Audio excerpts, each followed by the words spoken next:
RK நகர் இடைத்தேர்தல் பிரச்சாரத்தின் பொழுது மறைந்த முதலமைச்சர் ஜெயலலிதாவின் சவப்பெட்டி மாதிரி பயன்படுத்தப்பட்ட விவகாரத்தில் தேர்தல் ஆணையம் அனுப்பிய நோட்டீஸிற்கு மதுசூதனன் தரப்பில் விளக்கம் அளிக்கப்பட்டுள்ளது. இது குறித்த கூடுதல் தகவல்களை டெல்லி சிறப்பு செய்தியாளர் சலீமிடம் கேட்கலாம். சலீம், சொல்லுங்க, தேர்தல் ஆணையம் என்ன விளக்கம் கேட்டிருந்தாங்க? இதற்கு மதுசூதனன் தரப்பு அளித்துள்ள பதில் என்ன? இந்த மாதம் 6ஆம் தேதி என்ன நடந்தது அப்படின்னா, மதுசூதனன் அவர்கள் தரப்பில் தேர்தல் பிரச்சாரத்தில் ஈடுபடும் பொழுது, அதாவது ஜெயலலிதா அவர்கள் இறந்த பொழுது அவருடைய உடல் சவப்பெட்டியில் வைக்கப்பட்டிருந்தது. அதே போல ஒரு மாதிரியை உருவாக்கி ஜெயலலிதாவின் உடல் சவப்பெட்டியில் இருப்பது போலவும், அதற்கு மேல் இந்திய தேசிய கொடி போர்த்தி இருப்பது போலவும் ஒரு மாதிரியை உருவாக்கி இவங்க பிரச்சாரம் பண்றாங்க இல்லையா, அந்த ஜீப்புடைய பேனட் மேல முன்னாடி வச்சுட்டாங்க. பின்னாடி யார் நிக்கிறாங்க அப்படின்னா, முன்னாள் அமைச்சர் திரு மாஃபாய் பாண்டியன் நிற்பதை நாம் பார்க்க முடிந்தது.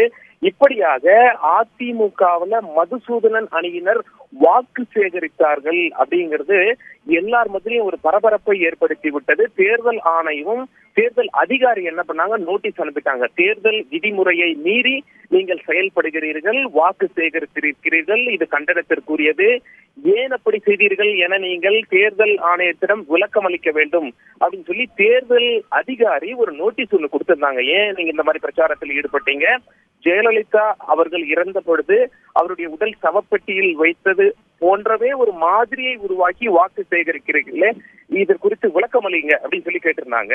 இதற்கு மதுசூதனன் தரப்பில் அவருடைய வழக்கறிஞர் திரு மனோஜ் பாண்டியன் அவர்கள் சற்று முன் தேர்தல் அதிகாரியிடம் ஒரு பதில் விளக்கம் அளித்தார். அந்த விளக்கத்தில் என்ன சொல்லியிருக்கார் அப்படின்னா, மதுசூதனன் தரப்பில் என்ன சொல்லப்பட்டிருக்கிறது, மதுசூதனன் என்ன சொல்றாரு, இப்படி ஒன்று நடந்தது எனக்கே ஆச்சரியமாக இருக்கிறது, அதிர்ச்சிக்குள்ளாகி விட்டேன், நானே அதிர்ச்சி ஆயிட்டா இப்படி பண்ணுவாங்கன்னு எதிர்பார்க்கல, நாங்க இதுக்கு எந்த ஒப்புதலும் கொடுக்கவில்லை. அதாவது திரு மதுசூதனன் என்ன சொல்றாரு அப்படின்னா, நானோ முன்னாள் அமைச்சர் மாஃபாய் பாண்டியராஜனோ இதற்கு ஒப்புதல் வழங்கவில்லை, எங்ககிட்ட ஒப்புதல் வாங்காமலேயே இந்த மாதிரி சவப்பெட்டி மாதிரியை ஒன்று செய்து ஜீப்பின் மீது வைத்து விட்டார்கள், நாங்களே அதிர்ச்சியாகிவிட்டோம், ஏதோ ஒரு ஆவேசத்தில் கட்சி தொண்டர்கள் ஆர்வ மிகுதியால் அவங்க இந்த மாதிரி பண்ணிட்டாங்க, இதற்கும் எங்களுக்கும் எந்த தொடர்பும் இல்லை, இதை அறிந்த உடனேயே நாங்கள் எங்களுடைய கண்டனத்தை பதிவு செய்தோம், அப்படி செய்யக்கூடாது என்று அவர்களுக்கு தெரிவித்து விட்டோம், அதற்கு பிறகு நாங்கள் மீண்டும் அதை பயன்படுத்தவில்லை,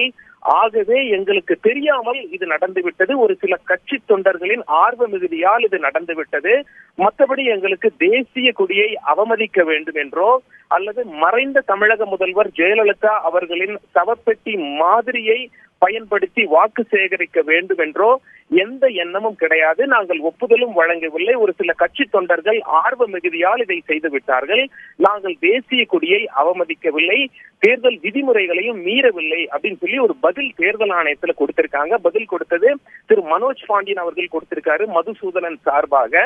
தேர்தல் அதிகாரியிடம் கொடுக்கப்பட்ட இந்த பதிலானது தேர்தல் அதிகாரி எப்படி எடுத்துக்கொள்வார் அல்லது தேர்தல் ஆணையம் இதை எப்படி எடுத்துக்கொள்ளும், மீண்டும் ஏதாவது விளக்கம் கேட்குமா அல்லது நடவடிக்கை எடுக்குமா என நாம் பார்க்க வேண்டியிருக்கும்.